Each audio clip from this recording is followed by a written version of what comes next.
600 feet लंबा करवट, पानी बरसता है, लोग आते हैं। मनुष्य वहीं जाता है जहाँ उसको केवल और केवल प्रेम मिलता है।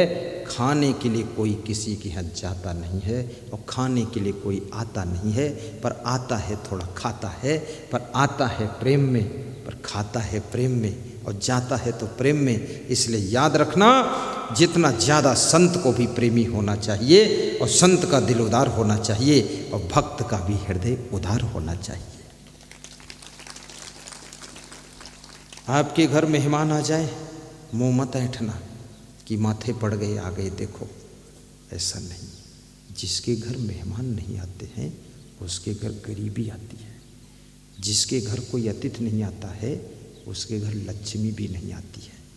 और जिसके घर में किसी को एक चाय भी नहीं मिल सकती, पानी एक गिलास नहीं मिल सकता, उसके घर में दरिद्र आता है फिर। इसलिए आपके घर में मेहमान आए तो खुश होना, प्रसन्न होना, गदगद होना, चिंता मत करना, टेंशन मत लेना।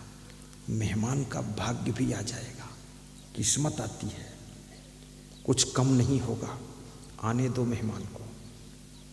कोई मेहमान ऐसा भी आएगा जो एक ऐसी बात बोलकर जाएगा जो तुम्हारे बेटे बहू सुधर जाएंगे, और सुधर जाएंगे तो घर की उन्नति शुरू हो जाएगी। हर मेहमान थोड़े बौड़म होता है, और मेहमान भी बनकर जाना। मेहमान कौन होता है? मेहमान भगवान का रूप होता है। ये मेहमान हुड़दंगी मेहमान मत बनना। किसी के यहाँ मेहमान बनो, अतिथि देवो भव। श्वेता श्वेतोत्तर उपनिषद में लिखा है कि अतिथि देवता होता है। तो किसी के घर अतिथि बनो तो देवता जैसा स्वभाव, देवी जैसा चरित्र, सुंदर वाणी और पवित्र मन से उसके घर मेहमान बनो। मेहमान का अर्थ नहीं कि बेईमान घर से कंबल चुरा ले गए, ये कैसा मेहमान? मेहमान का मतलब है सोना चांदी पड़ा हो तो भी लालच ना आए। मेहमान तो भगवान का बदला हुआ रूप है। भगवान किसी के घर में आता ही नहीं है। भगवान कोई नहीं आता है तो कौन आता है? कभी कभी मेहमान के रूप में भगवान आता है, कभी संत के रूप में भगवान आता है, कभी सद्गुरु के रूप में भगवान।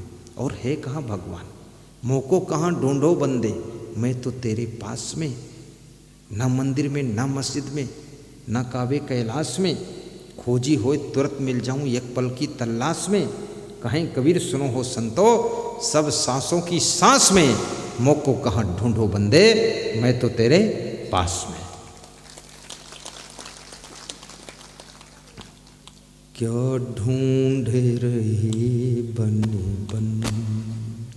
जब बंटवारा होने लग जाए, घर बटे, घर की सारी चीजें बटे, जमीन बटे, सामान बटे, ये बटे, वो बटे, सब बटे, लेकिन जब नंबर माता पिता सास ससुर का आ जाए तो कह देना मेरे माँ बाप सास ससुर का हिस्सा नहीं चाहिए, मुझे तो अपने माँ बाप चाहिए और अपने सास ससुर चाहिए। और जिसके घर में सास ससुर हिस्से में मिलेंगे, माँ बाप मिलेंगे, वो व्यक्ति कभी दरिद्री नहीं हो सकता है।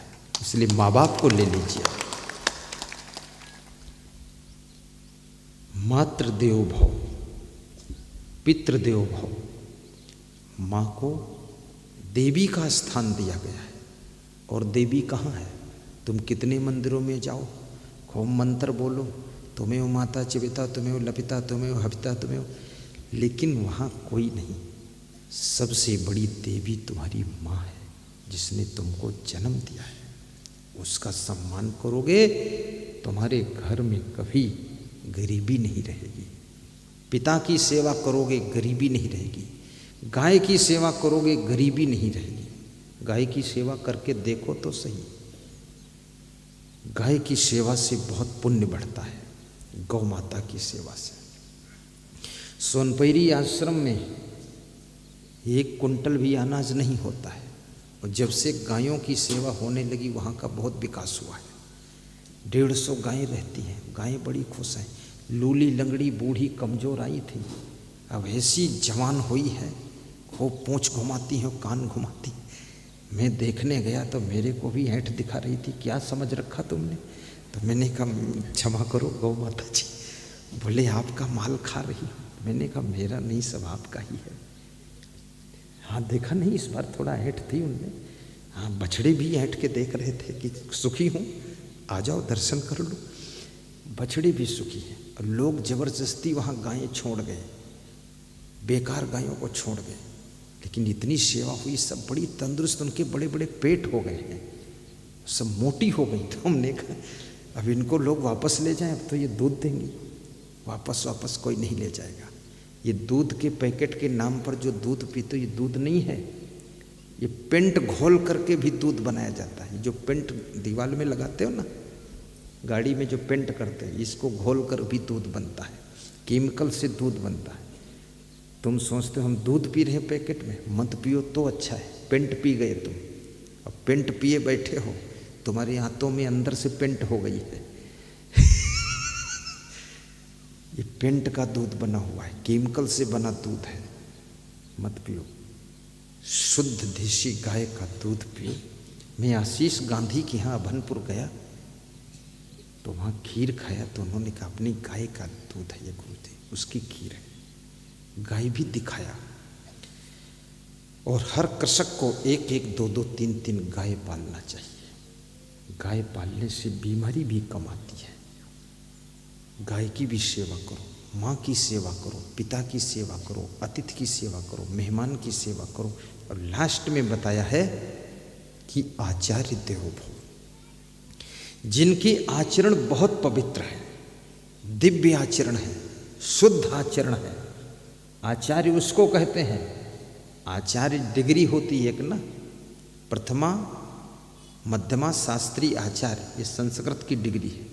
तो संस्कृत की डिग्री जिसने आचार्य की डिग्री ली है वो आचार्य यहाँ नहीं है। या कोई आश्रम में उसको डिग्री दे दी गई, वो भी नहीं।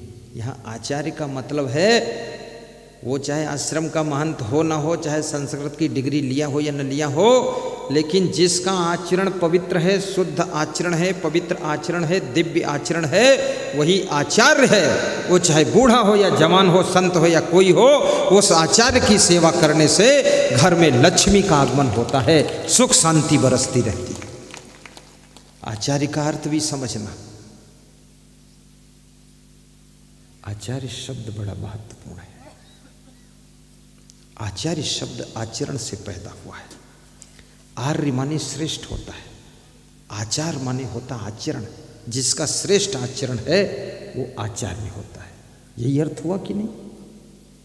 बोल दिया करो, सिरूर हिला तो थोड़ा बहुत। यही है आचार्य। आर्य मीन्स श्रेष्ठ होता है।